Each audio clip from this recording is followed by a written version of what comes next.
कल के क्लास में हम लोगों ने न्यूक्लियोटाइड को पढ़ा था। न्यूक्लियोटाइड जो है वह 3 चीज़ों से मिलकर के बना होता है, फॉस्फोरिक एसिड, पेंटोज शुगर और नाइट्रोजन बेस। नाइट्रोजन बेस 5 था, कट Ga, ये 5 नाइट्रोजन बेस थे।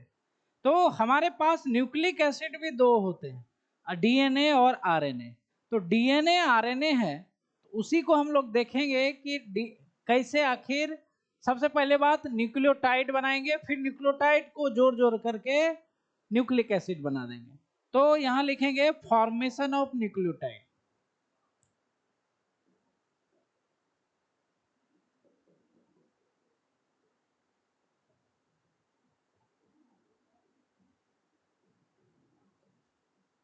Formation of nucleotide.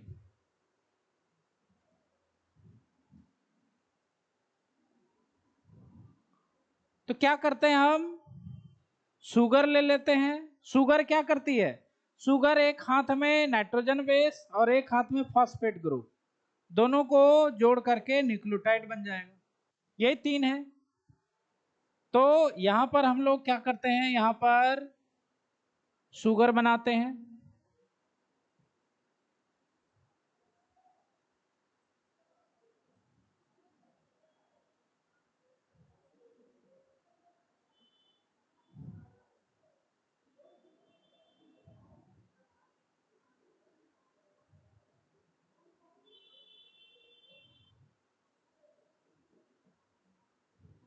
और इधर लिखते हैं H3PO4, ये फॉस्फोरिक एसिड है। और इधर लिखते हैं N2 बेस, नाइट्रोजन बेस। ठीक है, यहां पर नंबरिंग आपको याद होगा, ये पहला कार्बन, ये दूसरा, ये तीसरा, ये चौथा, ये पांचवा। 5 कार्बन होते हैं हमारे पेंटोज शुगर में। तो अब देखो, 5वें कार्बन से ये जुड़ जाएगा और पहले कार्बन से नाइट्रोजन बेस जुड़ जाएंगे।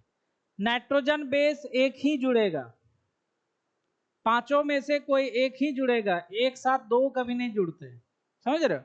फॉस्फेट भी एक ही जुड़ेगा। तो याद रखना है, 5वें कार्बन से फॉस्फेट और पहले कार्बन से नाइट्रोजन बेस, ये जोड़ दोगे तो यही कहलाएगा न्यूक्लियोटाइड। यही जोड़ने के बाद क्या कहलाएगा, न्यूक्लियोटाइड। तो इसको जोड़ते हैं, जोड़ते कैसे हम लोग, थोड़ा केमिस्ट्री का यूज होता है। केमिस्ट्री में हम लोग बॉन्ड बनाते हैं। क्या बनाते हैं, बॉन्ड बनाते हैं। तो देखते हैं, इसको पहले हम स्ट्रक्चर में बना करके फिर इससे जोड़ते हैं। H3PO4 को स्ट्रक्चर में बनाते हैं।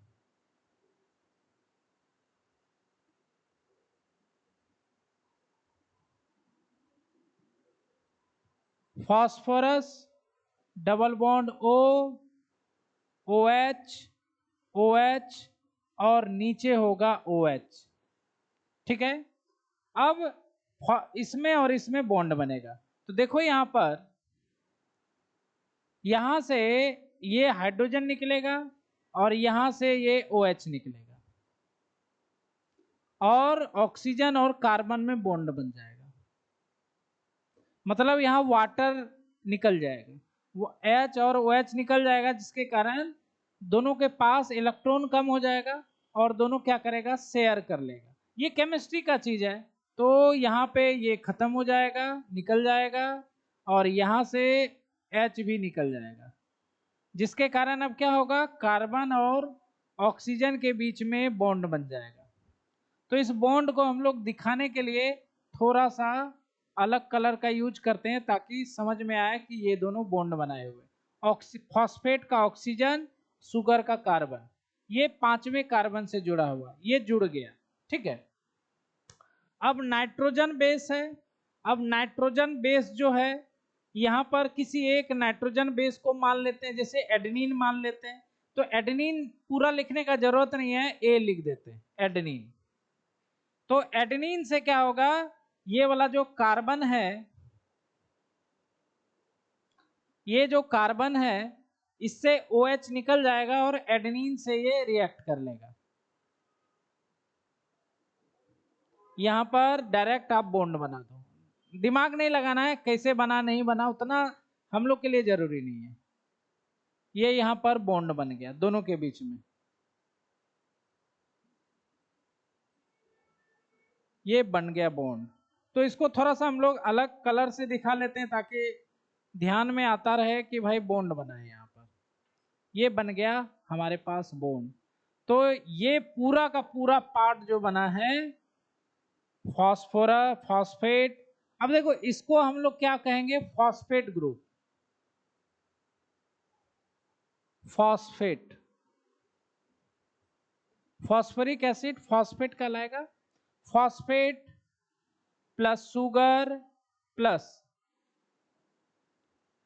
नाइट्रोजन बेस, इन तीनों को ही हम लोग क्या कहते हैं, न्यूक्लियोटाइड।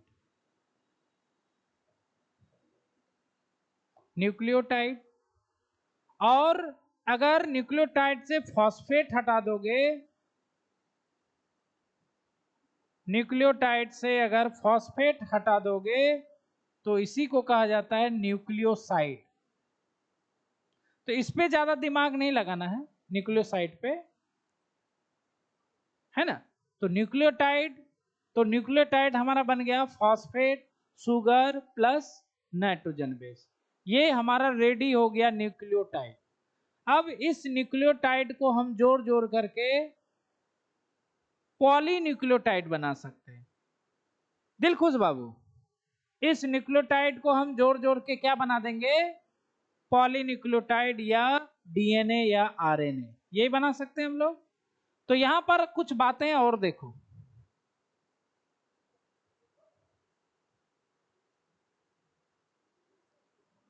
तो यहां पर देखो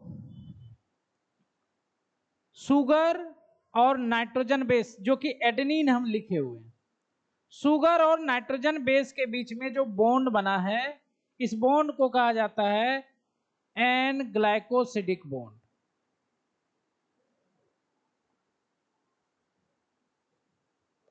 और यहां पर जो ये बॉन्ड बना है फॉस्फेट और शुगर के बीच में, इसे कहा जाता है फॉस्फोएस्टर बॉन्ड।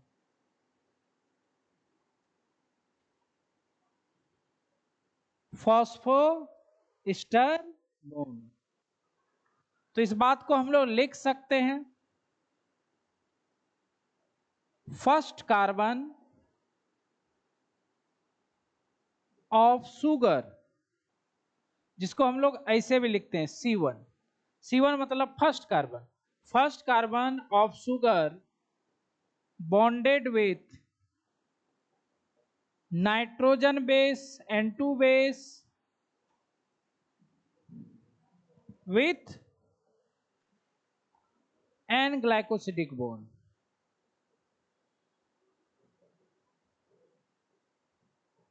पहली बात, ये बात भी लिख ही लेते हैं, कौन सा कार्बन, पांचवा है ना, फिफ्थ कार्बन ऑफ शुगर, इसको C5 लिखेंगे, है ना। बॉन्डेड विथ, है ना, बॉन्डेड विथ फॉस्फेट विथ कौन सा बॉन्ड है, फॉस्फोएस्टर बॉन्ड।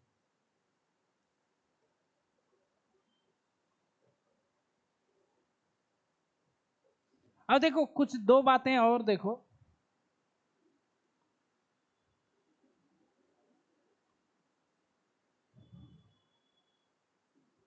तो ये जो न्यूक्लियोटाइड बना, इधर पांचवें कार्बन के साइड में फॉस्फेट ग्रुप है, तो इसको इंड कहा जाता है, 5' इंड। और तीसरा कार्बन के तरफ जो है OH फ्री होता है, OH क्या है, फ्री है, तो इसको कहा जाता है 3' इंड, इंड होता है। तो यही बार अगर रिपीट करके बनाएगा बहुत सारे न्यूक्लियोटाइड, तो 5' इंड और लास्ट में जो होगा उसमें 3' इंड होता है। जैसे मान लो इसमें बहुत सारे न्यूक्लियोटाइड से बना हुआ है, तो एक तरफ तो फॉस्फेट ग्रुप होगा और एक तरफ OH ग्रुप होगा, तीसरे कार्बन वाला, तो एक को कहा जाता है 5' इंड और एक को कहा जाता, ये हालांकि आगे भी आएगा। तो यहां पर हम लोग लिख सकते हैं, जिधर फॉस्फेट है उधर कौन सा इंड बनता है, 5' और जिधर OH ग्रुप है, हाइड्रोक्सिल ग्रुप, इधर कौन सा इंड बनता है, 3 डैश इंड, इस बात को हम लोग लिख लेते हैं। Toward phosphorus phosphate group 5 dash end बनता है। तो इस बात, ये 5 डैश 3 डैश कई बार आएगा, इसके लिए टेंशन नहीं, ये याद हो जाएगा आपको। तो यहां पर लिखेंगे toward phosphate group, toward phosphate group 5 dash end and toward hydroxyl group, इसको कहा जाता है OH को हाइड्रोक्सिल,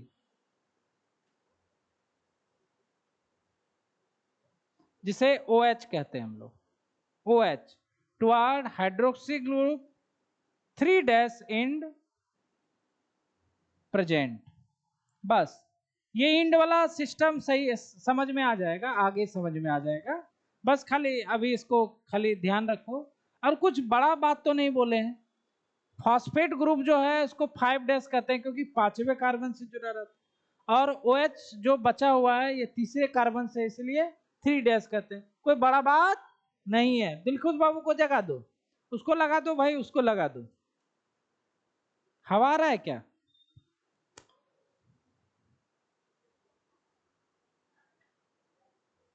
अब एक गुर रहस्य बताएं जी। गुर रहस्य, आपने कल 2 तरह के नाइट्रोजन बेस पढ़े, एक प्यूरीन और एक पायरिमिडीन। नाइट्रोजन बेस तो पहले कार्बन से जुड़ा हुआ है, पहले कार्बन से ही जुड़ता है। तो प्यूरीन जो था वो, उसमें कितना रिंग था? 2 था। उसमें नम्मा नाइट्रोजन से जुड़ता है। नंबरिंग किए थे, ऐसे किए थे ना, प्यूरीन में इस तरह से किए थे, यहां नाइट्रोजन, यहां नाइट्रोजन, यहां कार्बन, 1 2 3 4 5 6 7 8 9, 9 को था परिवार। और जबकि इसमें जो था पायरिमिडीन में 4 ही 6 परिवार थे। कितने थे? 2 3 4 5 6। तो देखो अगर प्यूरीन होता है ना तो उसके नम्मे नाइट्रोजन से सुगर जुड़ता है, और अगर पायरिमिडीन होता है तो उसके पहले कार्बन से जुड़ता है। चलो ये बात नहीं आएगा माइंड में, रहने दो। क्या आप लोगों ने न्यूक्लियोटाइड बनाना सीखा? दिलखुश बाबू, आप तो नींद में ही सीख लिए होंगे, है ना? नींद में ही सीख लिया होगा, है ना? बहुत सारे बच्चे बोलते हैं कि रात को लाइट नहीं रहता, नींद नहीं आता, इसलिए क्लास में सो जाते हैं। लाइट नहीं रहता है क्या आप लोग की तरफ? रहता है ना? बहुत लोग कह रहे हैं कि रात भर लाइट नहीं रह रहा है। मैंने हर जगह अलग अलग कंडीशन है। दीपक बाबू समझ रहे हैं बात को? तो यहां पर आप समझे कि नहीं? इसको समझे कि नहीं? बना लोगे? जोड़ लोगे? मान लो हम शुगर हैं, ठीक है, ये 5वां कार्बन है मेरा और ये पहला कार्बन है। 5वें कार्बन से फॉस्फेट को पकड़ लिए और पहले कार्बन से नाइट्रोजन में हम क्या बन गए? न्यूक्लियोटाइड। क्या बन गए? न्यूक्लियोटाइड। सिंपल सा है। अब क्या करेंगे? हमें बनाना क्या है? न्यूक्लिक एसिड, डीएनए आरएनए बनाना है। तो हमें क्या करना पड़ेगा? बहुत सारे न्यूक्लियोटाइड को जोड़ना पड़ेगा, तभी तो वो पॉलीन्यूक्लियोटाइड हो जाएगा, और वही आरएनए या डीएनए कहलाता है। आरएनए डीएनए क्या है? धागा है, धागा नुमा रचना है। और धागा का देखते हो रस्सी में मोती होता है ना, माला देखे हो? खोल दो जी, पूरे लगा दिए, अच्छा रहने। मोती माला देखे हो? माला देखे? माला क्या होता है? रस्सी और उसमें मोती होते हैं। तो मोती कौन है? न्यूक्लियोटाइड। माला क्या है? Nucleic acid, DNA RNA. एक माला रहेगा तो आरएनए बनेगा, 2 माला रहेगा तो डीएनए बनेगा। डीएनए 2 डबल स्ट्रैंड होता है, 2 न्यूक्लियोटाइड का होता है। तो हम लोग अब क्या, कहां कूद जाते हैं? हम लोग कूद जाते हैं फॉर्मेशन ऑफ डाइन्यूक्लियोटाइड या पॉलीन्यूक्लियोटाइड। अच्छा, दो को जोड़ देंगे तो उसके बाद तो हम जोड़ सकते हैं सबको, दो ईटा को जोड़ देंगे तो सबको जोड़ सकते हैं उसी क्रम में। तो हम लोग क्या करते हैं, दो न्यूक्लियोटाइड को ही जोड़ देते हैं, उसी को जोड़ जोड़ के क्या बना दोगे, पॉलीन्यूक्लियोटाइड बना सकते हैं। तो लिखेंगे फॉर्मेशन ऑफ डाइन्यूक्लियोटाइड या पॉलीन्यूक्लियोटाइड।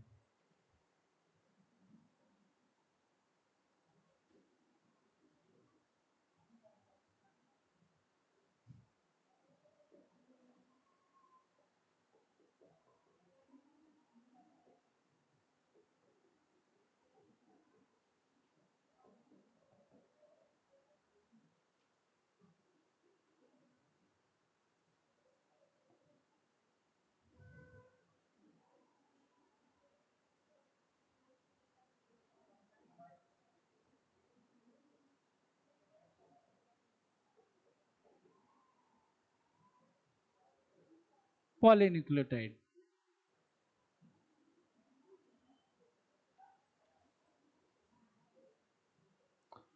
पहले एक न्यूक्लियोटाइड ऊपर एक न्यूक्लियोटाइड नीचे कर लेते हैं, फिर दोनों को जोड़ देते हैं, बन जाएगा हमारा डाइन्यूक्लियोटाइड। उसी तरह जोड़ते जोड़ते जोड़ते जोड़ते पॉलीन्यूक्लियोटाइड बन जाएगा, डीएनए और आरएनए। सिंपल हुआ कि नहीं बात, बात सिंपल हुआ ना, न्यूक्लियोटाइड को जोड़ते जाओ वो डीएनए या आरएनए बन जाएगा। एक धागा रहेगा तो आरएनए कहलाएगा, दो धागा एक साथ मिलेगा तो डीएनए कहलाएगा। तो इससे पहले हम लोग थोड़ा सा एक चीज हमको याद आ गया है ना, एक चीज हमें याद आ गया, उसको देखते हैं जरा सा।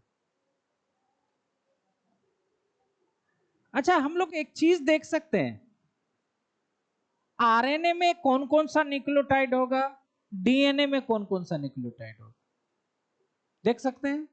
देखो हम बना के दिखाते हैं। देखो शॉर्ट में लिखेंगे, सुगर, इधर होगा फॉस्फेट, डायरेक्ट पी लिख दिया, पी मतलब फॉस्फेट, और इधर लिख दिया मान लो एडेनिन। ये एक न्यूक्लियोटाइड हुआ, ऊपर लिख देते हैं डीएनए और आरएनए। इधर मान लो हम लिख देते हैं आरएनए,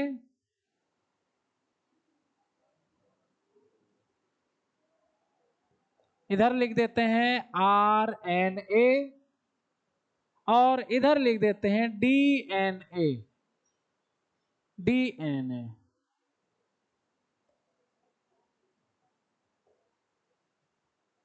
डीएनए।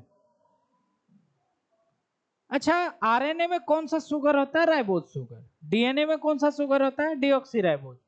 तो ये आरएनए है तो राइबोज शुगर लिखेंगे, राइबोज शुगर। ठीक है, एक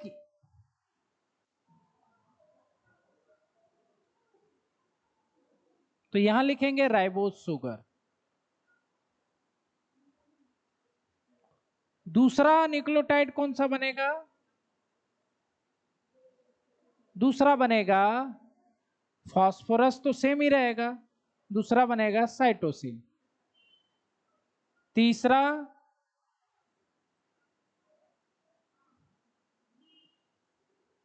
फॉस्फेट, और साइटोसिन के अलावा ग्वाइनिन, और चौथा जो है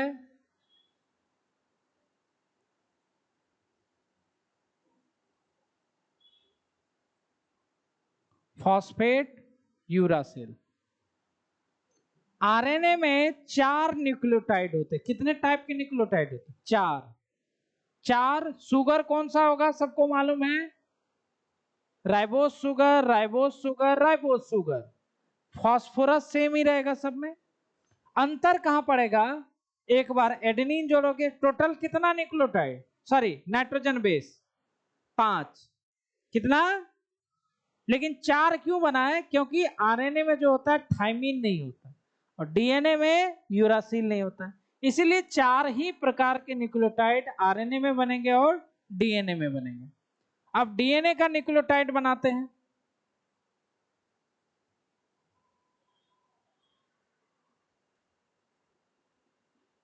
तो ये हो गया फास्फोरस और ये हो गया एडेनिन। लेकिन शुगर का अंतर हो जाएगा। यहां शुगर कौन सा होगा? डीऑक्सीराइबोज। क्या होगा? तो आरएनए में राइबोज शुगर, डीएनए में डीऑक्सीराइबोज शुगर। बाकी सारा स्ट्रक्चर क्या है? सेम। क्या है? सेम।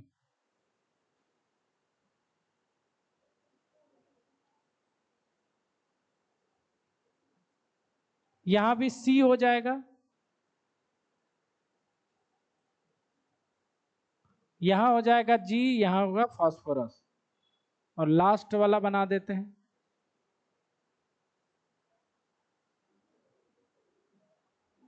इधर हो जाएगा थायमीन और इधर हो जाएगा फॉस्फेट, तो हो गए। तो यहां पर गौर करके देखो,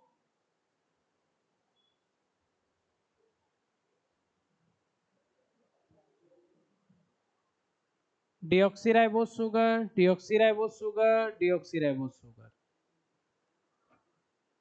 आरएनए कितना तरह का न्यूक्लियोटाइड होता है? 4। कितना तरह का बनेगा? तो ये न्यूक्लियोटाइड का अंतर कहां से पड़ रहा है? क्या क्या अंतर हो रहा है? एक तो शुगर का, आरएनए में राइबोज शुगर होगा, डीएनए में डीऑक्सीराइबोज शुगर। दूसरी बात, नाइट्रोजन बेस। एक बार एडेनिन जोड़ोगे, एक बार साइटोसिन जोड़ोगे, एक बार ग्वानिन। तो एडेनिन, साइटोसिन, ग्वानिन दोनों में होता है न्यूक्लियोटाइड में। अंतर कहां पड़ता है? आरएनए में थायमीन नहीं होता है और डीएनए में यूरासिल नहीं होता है। समझ रहे? पांचों नाइट्रोजन बेस में। तो हम लोग यहां लिखते हैं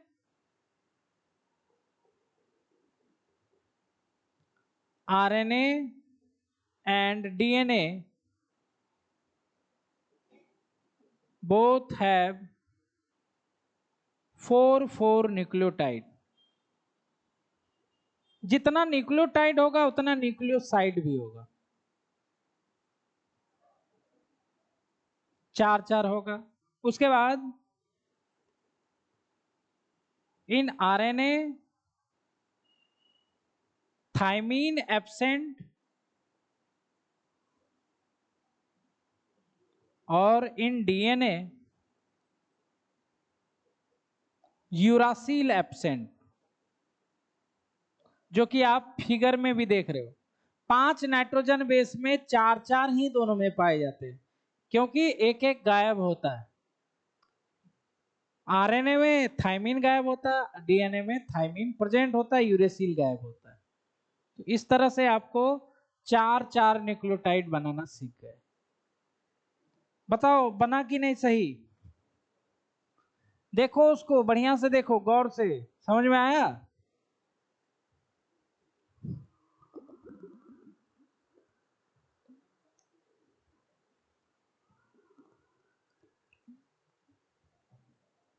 आरएनए और डीएनए का पहला जो न्यूक्लियोटाइड देख रहे हो, उसमें क्या अंतर है?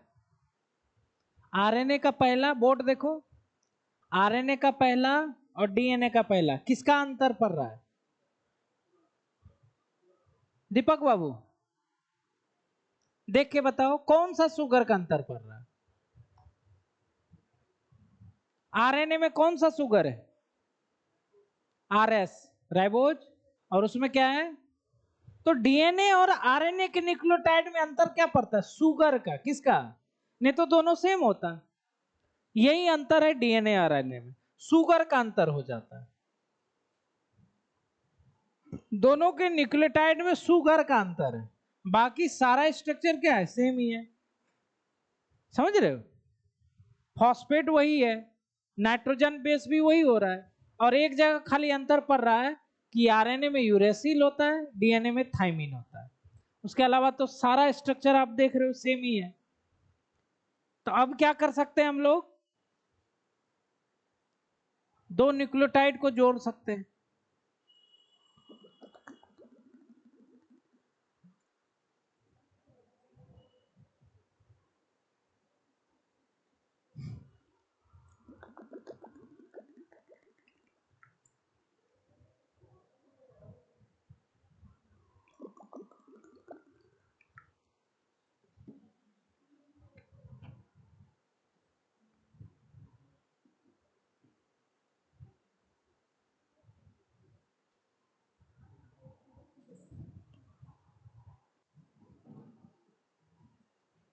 ये पहले से लिख के रखे थे हम लोग, फॉर्मेशन ऑफ डाइन्यूक्लियोटाइड या पॉलीन्यूक्लियोटाइड।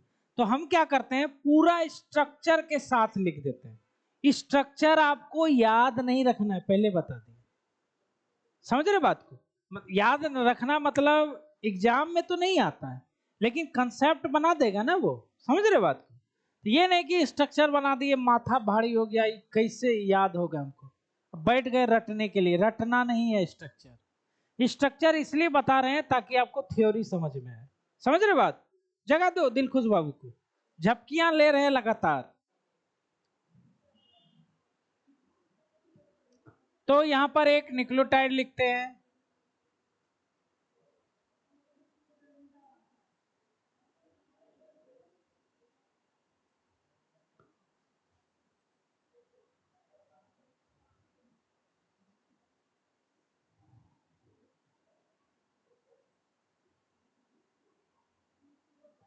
इधर लिख देते हैं कोई भी नाइट्रोजन बेस एडेनिन लिख दिया, ठीक है। और इधर आप लोग जानते हैं CH2O है, CH2 है, उसके बाद O बॉन्ड है, उसके बाद फास्फोरस है, डबल बॉन्ड O है, इसके बाद OH है, इधर OH है। और ये जो बॉन्ड हाईलाइट कर देते हैं, फॉस्फोएस्टर बॉन्ड है, अभी जस्ट बनाए थे। ये शुगर है। अब शुगर में जो है ये HOH है और यहां पर H और OH है, ठीक है। अब दूसरा न्यूक्लियोटाइड बनाते हैं नीचे के साइड में।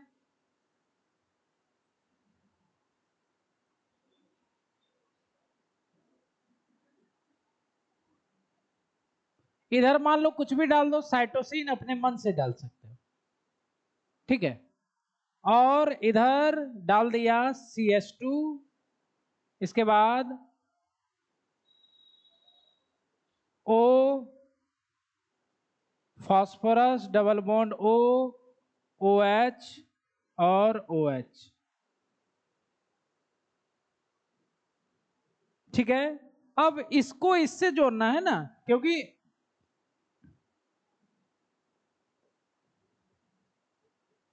इसको इससे जोड़ना है। तो कहां जोड़ोगे? यहां पर।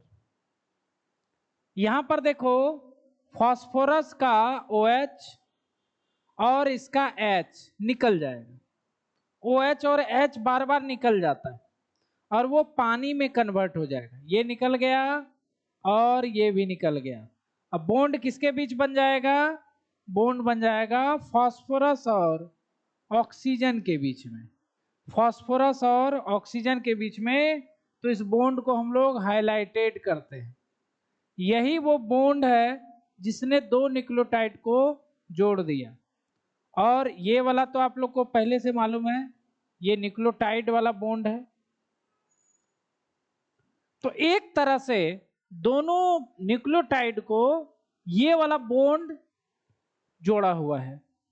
तो ये भी फॉस्फोएस्टर बॉन्ड है, ये भी फॉस्फोएस्टर बॉन्ड है। दो फॉस्फोएस्टर बॉन्ड बन गए, दो बन गए, इसीलिए इसका नाम रखा गया फॉस्फोडाइस्टर बॉन्ड।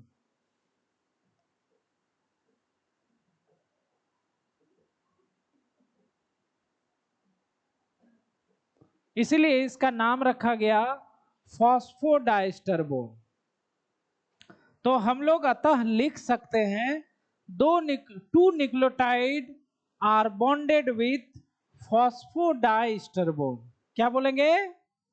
दो न्यूक्लियोटाइड किस बॉन्ड से जुड़े रहते हैं? Phosphodiester bond. दो बॉन्ड है ना, यही दोनों तो पकड़ के रखा हुआ, नहीं तो अलग हो जाएगा। तो यहां पर लिखेंगे हम लोग two nucleotides bonded with phosphodiester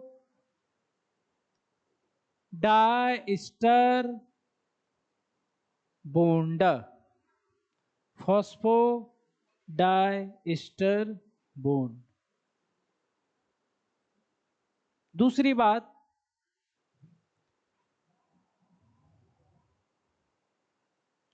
ये तीसरा कार्बन, यहां भी तीसरा कार्बन। तो अगर आप गौर से देखोगे नीचे वाला और ऊपर वाला। तो ऊपर वाला जो है नीचे वाले से जुड़ा है तीसरे कार्बन से।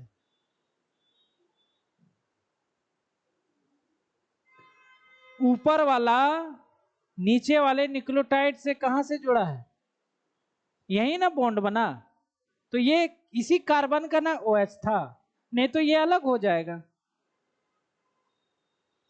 तो हमेशा नया न्यूक्लियोटाइड जो जुड़ता है तीसरे कार्बन से जुड़ता है। उसको जगा दो, जगा दो, हाँ जगो इधर। हमेशा देखो बार बार आप न्यूक्लियोटाइड को जोड़ोगे। अच्छा माला में, माला जो होता है उसमें मोती कैसे डालते हैं? एक मोती डाला, फिर दूसरा डाला, फिर तीसरा डाला, ऐसे करके पूरा माला बन जाता है। तो ये मोती है आपके पास, दूसरा मोती डाला, तीसरा मोती डाला, कहां डाल रहे हो? तो पहले जो मोती था उसके तीसरे कार्बन से दूसरा मोती डाल दिया।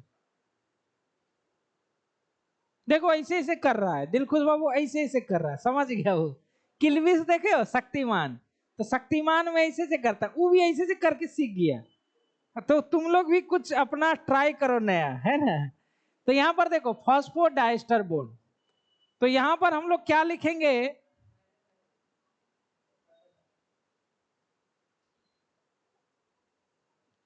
New nucleotide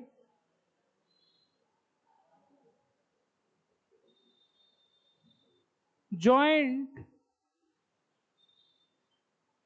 with third carbon of nucleotide। क्या लिखें? नया जो न्यूक्लियोटाइड जुड़ेगा वो किससे जुड़ेगा? Third carbon of nucleotide. ये पहला मोती था न्यूक्लियोटाइड, इससे दूसरा जो जुड़ा है थर्ड कार्बन। अब अगला जो जुड़ेगा किससे जुड़ेगा? इसी से, तीसरे कार्बन से। फिर अगला जुड़ेगा उसके तीसरे कार्बन, तो थर्ड कार्बन से बार बार जुड़ जाता है।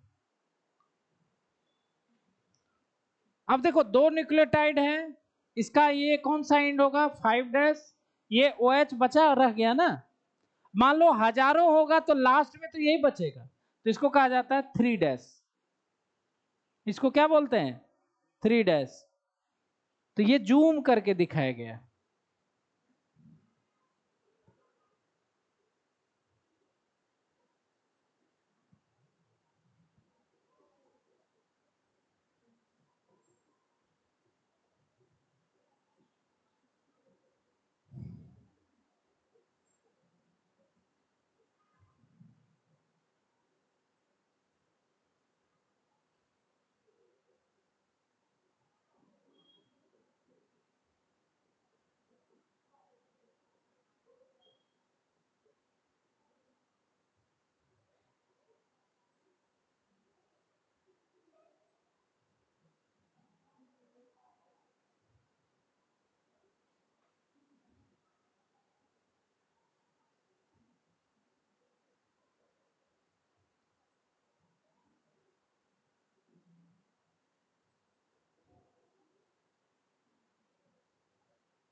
क्या लिख दिया हमने?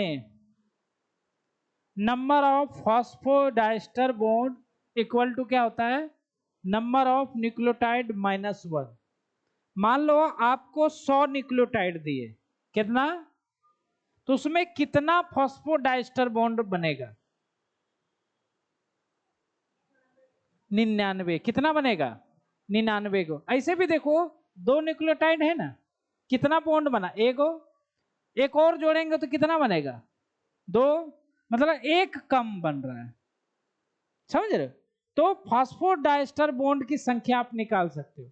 अगर न्यूक्लियोटाइड की मान लो किसी DNA में 1000 न्यूक्लियोटाइड है, तो उसमें आपको 999 फॉस्फोडाइस्टर बॉन्ड मिलेंगे। मिलेंगे? उठा दो, है ना। तो यहां पर लाइट कट जाता है, तुम लोग का दोष नहीं है, है ना। अच्छा एक बात बताओ,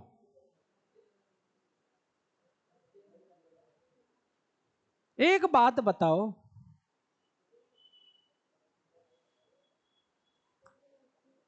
इसको आप लोग कई बार जोड़ सकते हो, इस न्यूक्लियोटाइड को कई बार। कुछ बात हम बोलना चाह रहे थे लेकिन जो है, अच्छा इसको जोड़ सकते हो, बार बार ऐसे ही जोड़ते जाओ जोड़ते जाओ जोड़ते जाओ जोड़ते जाओ और यह पॉलीन्यूक्लियोटाइड बन जाएगा, ये पॉलीन्यूक्लियोटाइड बन जाएगा।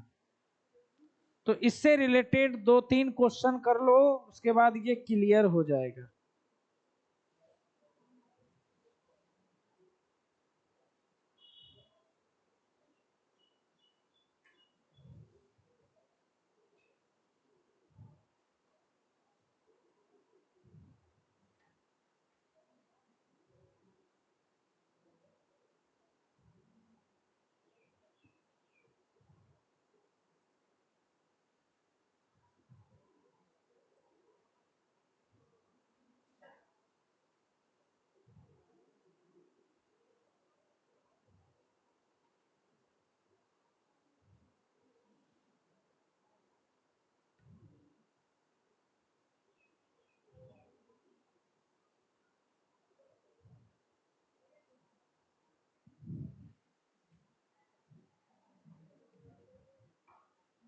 क्वेश्चन,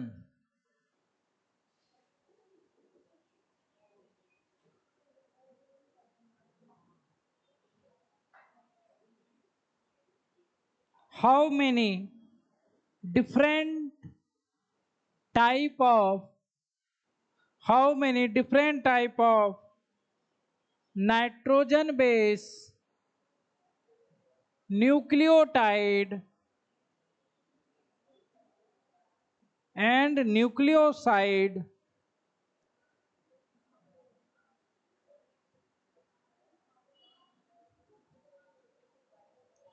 present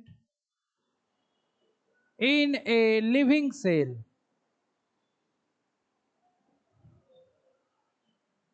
ऑप्शन दिया हुआ है 4 4 4,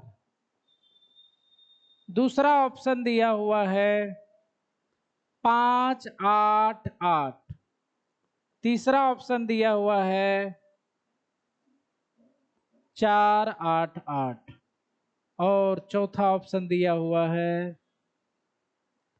5 5 5। ये एक क्वेश्चन हो गया। दूसरा question, how many different type of N2 base nucleotide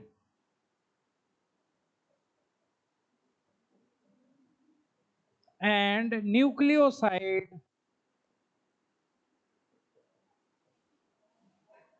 present in virus particle? Option है सेम ऑप्शन 4 4 4,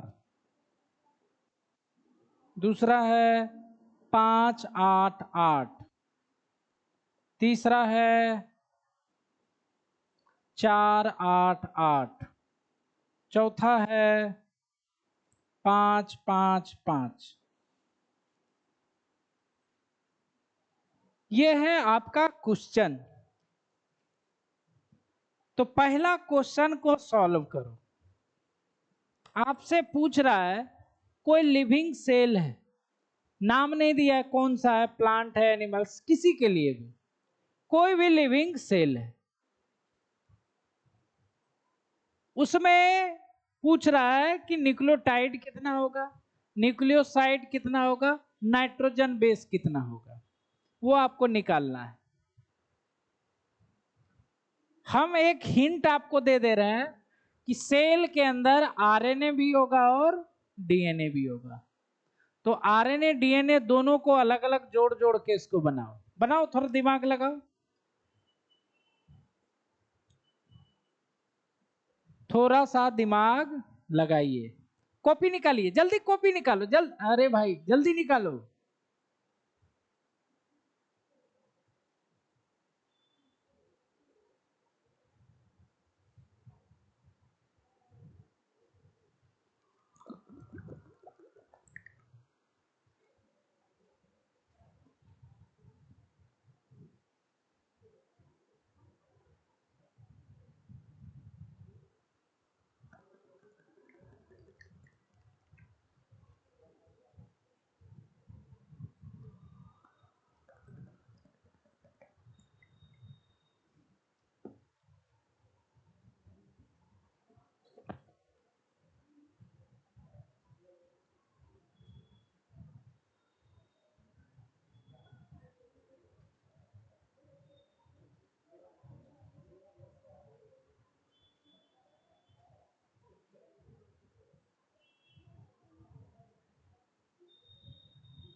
सॉल्व करो, आरएनए में खोजो कितना नाइट्रोजन बेस हो सकता है, डीएनए में भी खोजो कितना नाइट्रोजन बेस हो सकता है, दोनों को जोड़ दो।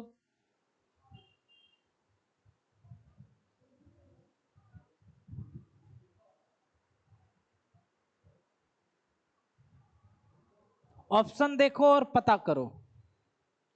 न्यूक्लियोटाइड जितना होगा उतना न्यूक्लियोसाइड होगा।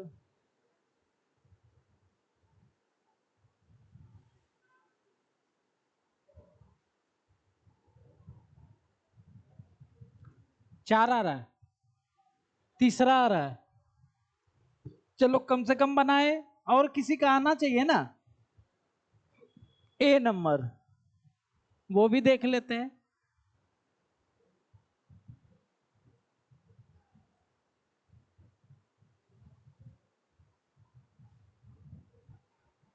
क्वेश्चन आया समझ में?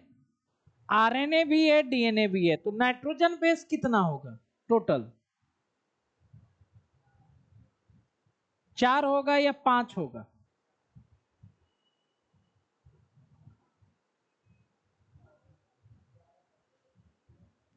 देखो nitrogen base adenine cytosine guanine ये तो दोनों में होगा, होगा ना 3। आरएनए में कौन सा होगा? यूरासिल। और डीएनए में क्या होगा? थायमिन। तो टोटल कितना हो गया? 5 हो गया ना, क्योंकि आरएनए भी है और डीएनए भी है। एडेनिन ग्वानोसिन साइटोसिन ये तीनों तो दोनों में होगा, और आरएनए में यूरासिल होता है, डीएनए में थायमिन होता है। तो टोटल नाइट्रोजन बेस हो जाएगा, 5 को होता है ना, तो पांचों मिल जाएगा। अब न्यूक्लियोटाइड पता करो, आरएनए में कितना न्यूक्लियोटाइड बनेगा? कितना? 4। डीएनए में, अरे भाई अभी इसके पहले जस्ट तो लिखे थे, आरएनए में कितना न्यूक्लियोटाइड था? 4 को, एडेनिन वाला, साइटोसिन वाला, ग्वानिन वाला और यूरासिल वाला। और डीएनए में कितना बना था? 4 को। तो टोटल कितना हो गया न्यूक्लियोटाइड? 8। तो जितना न्यूक्लियोटाइड होता है उतना ही न्यूक्लियोसाइड होगा। तो कौन सा ऑप्शन सही हो जाएगा? सेकंड हो जाएगा। कौन सा हो जाएगा? ये बात आप सबको समझ में आया कि नहीं बताओ? लिविंग सेल दिया हुआ है, तो लिविंग सेल में तो जानते ही हो आरएनए डीएनए दोनों होगा, तो उस हिसाब से आंसर होगा। समझ में आया जी? हिंट क्या है आपके पास? हिंट रहेगा नहीं, हम दे रहे हैं। लिविंग सेल दिया हुआ है, तो हिंट क्या होगा? दोनों होगा, आरएनए प्लस डीएनए दोनों होगा। तो आरएनए डीएनए है तो नाइट्रोजन बेस 5 हो जाएगा, यूरासिल थायमिन सब। और न्यूक्लियोटाइड क्या हो जाएगा? 8। न्यूक्लियोसाइड भी 8। अब इसको आपको बनाना है। यहां दिया हुआ है वायरस पार्टिकल, क्या दिया हुआ है? तो वायरस का एक बात होता है, इसमें या तो आरएनए होगा या तो डीएनए होगा, दोनों एक साथ नहीं हो सकता है।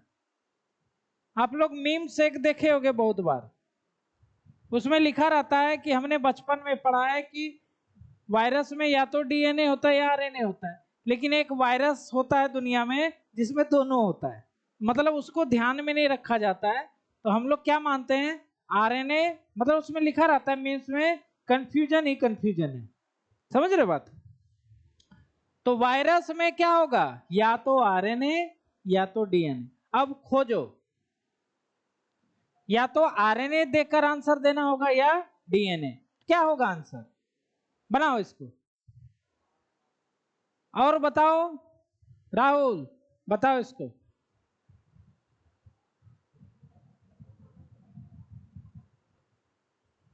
तुम्हारा बाल उतना बड़ा कैसे हो गया जी? नहीं कटा रहे हो? क्या है?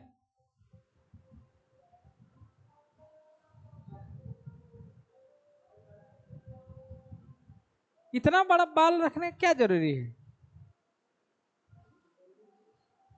ऑर्केस्ट्रा वगैरह में जाना है क्या तुमको जी? इतना बड़ा बाल रखे हो? छोटा छोटा रखो, गर्मी है इतना। अब लेडीज जैसा तुम भी बाल ऐसे ऐसे करोगे, अच्छा लगेगा? क्या लोग सोचेंगे, है ना? तो बाल छोटा रखो तुम लोग, बहुत बड़ा हो गया है तुम्हारा। तेरे नाम बनना है क्या? इसको बनाओ, क्या आएगा आंसर?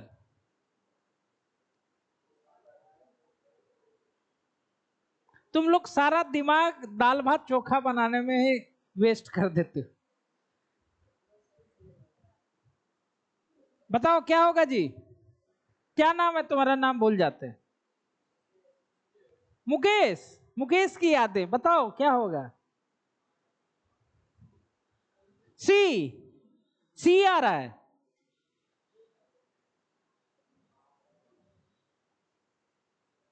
आपको आंसर देना है या तो आरएनए या डीएनए, एक को पकड़ो। आरएनए।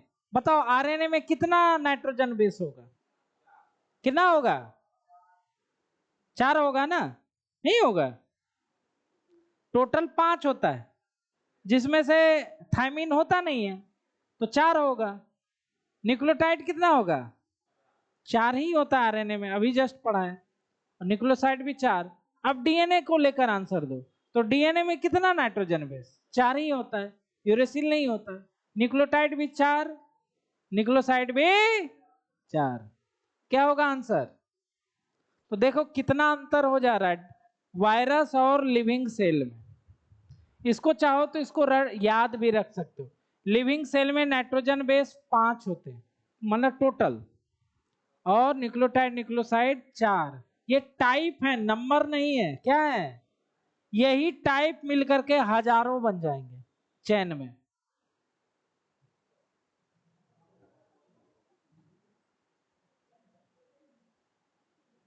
अब एक चार्ट बना रहे हैं जिसको आप लोग चाट जाओगे।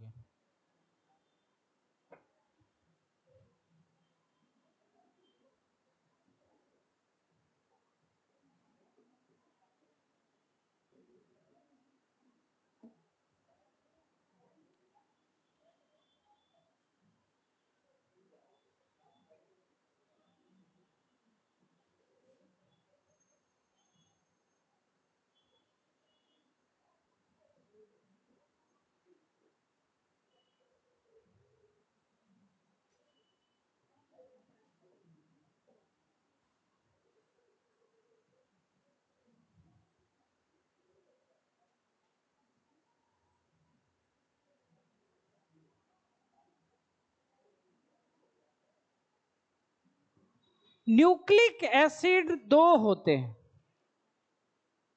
न्यूक्लिक एसिड कौन कौन सा? डीएनए और आरएनए। डीएनए जो होता है, डीएनए जो होता है यह सभी जीवों का जेनेटिक मटेरियल है। यही गुणों को माँ बाप से बच्चों में लेके जाता है। तो यहां पर लिखेंगे DNA is genetic material of all organism.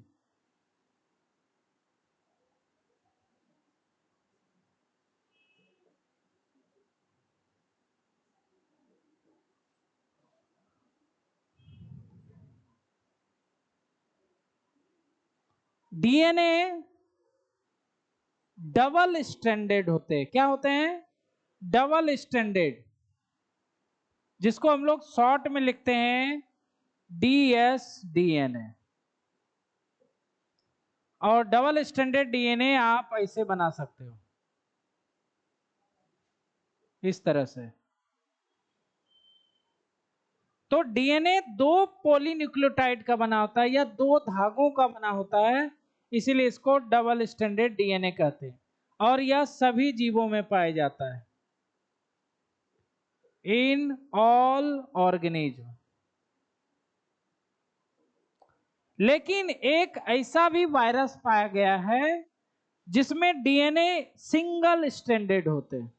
क्या होते हैं? Single standard.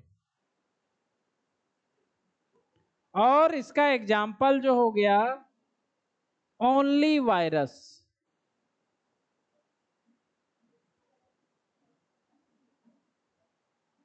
एग्जाम्पल 5 गुने 174 बैक्टीरियोफेज।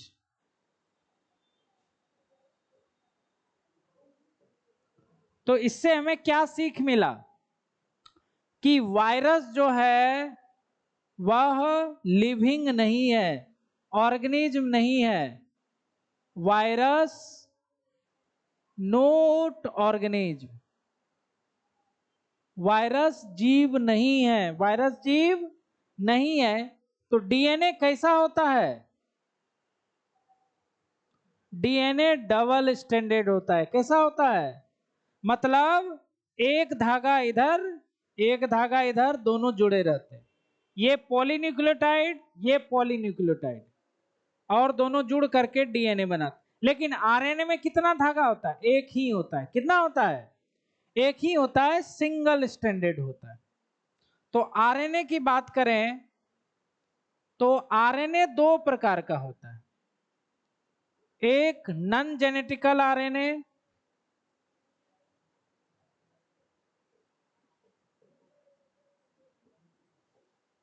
और एक होता है non genetical RNA.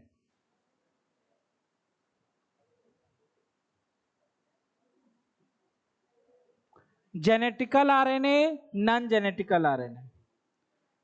Genetical RNA only in virus होता है,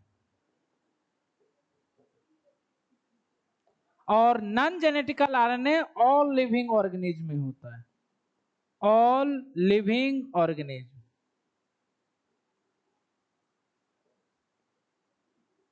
ठीक है, तो हमारे में बताओ आरएनए कौन सा होगा, जेनेटिकल या non genetical?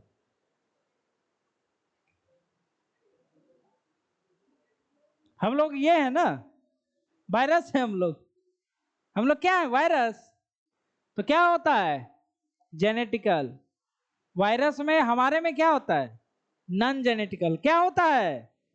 Non genetical RNA is 2-3 type.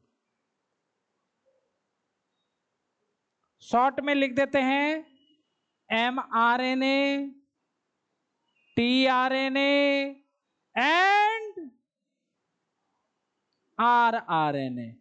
3 प्रकार के आरएनए होते हैं। बताओ कौन सा आरएनए हमारे अंदर होता है? तीनों के तीनों, तीनों के तीनों आरएनए होते हैं। और ये नॉन जेनेटिकल आरएनए कैसा होता है? Single standard. कैसा होता है? Single standard. तो जीवों में देखो, जीवों में डीएनए कैसा होता है? Double standard. वायरस में कैसा एगो में मिला है, ये अपवाद मान लो। तो डबल स्टैंडर्ड। आरएनए कैसा होता है? Single standard. कितना प्रकार का आरएनए? 3, mRNA, tRNA, rRNA।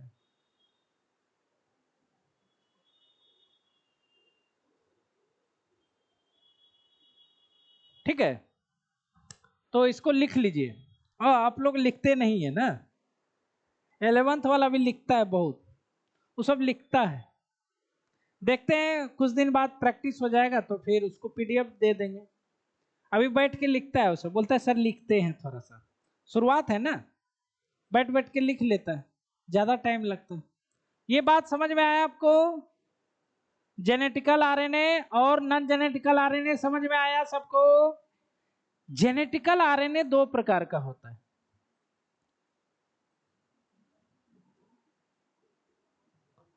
इसमें एक होता है double standard RNA, single standard RNA, और एक होता है डबल स्टैंडर्ड आरएनए, जो कि जनरली होता नहीं है। इसका एग्जाम्पल होता है एचआईवी वायरस। एचआईवी जानते हो? एड्स इसी के कारण होता है। टोमेको मोजैक वायरस, इन सब वायरस में सिंगल स्टैंडर्ड आरएनए होता है। और डबल स्टैंडर्ड आरएनए एक ही एग्जाम्पल है, रियो वायरस। इसको याद रखोगे, ये कई बार आया हुआ है। मतलब अपवाद हो गया ना, क्योंकि हम लोग जानते हैं आरएनए सिंगल स्ट्रैंड का होता है, लेकिन डबल स्ट्रैंड आरएनए मिलना मुश्किल है ना। तो ये रियो वायरस कई बार पूछा जाता है। उसके बाद ये भी आता है बैक्टीरियोफेज, क्योंकि हम लोग जानते हैं डीएनए हमेशा डबल स्ट्रैंड होता है, लेकिन ये एक ऐसा वायरस है जिसमें सिंगल स्ट्रैंड डीएनए है। सोचिए कमाल का बात है ना। तो ये केवल वायरस में पाया जाता है।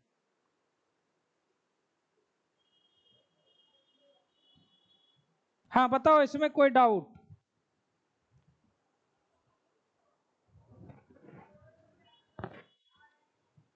हाँ देखो डबल स्ट्रैंड, देखो डीएनए, देखो इधर